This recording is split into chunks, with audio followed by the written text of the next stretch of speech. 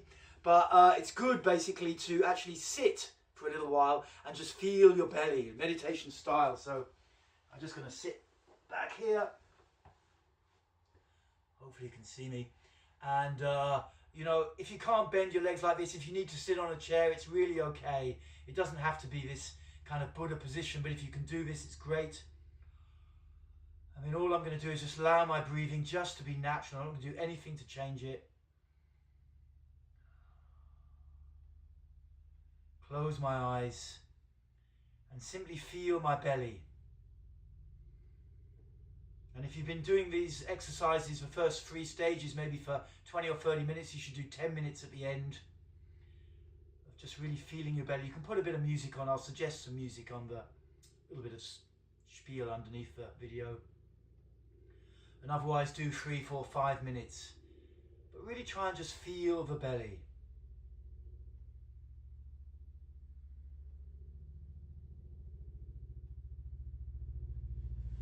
So that's some exercises to work with the gut.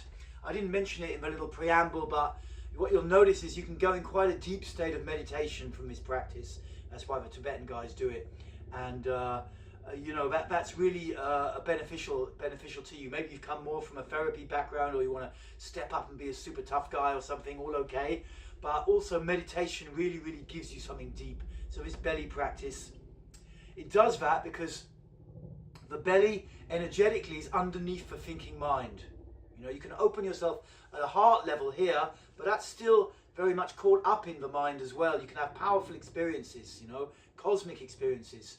But when you start to open the belly, your mind can relax because you have a center underneath the thinking mind. You have a center and you can go and hang out there and your mind can chill out. So if you have tendencies towards getting stressed, this is a super healthy practice. Okay, thank you for staying with me. And if you look at my bioenergetic workouts soon, I shall be putting one up which has these 4 stages in it and goes on for 30-40 minutes. Okay, over and out, be well, and speak to you later.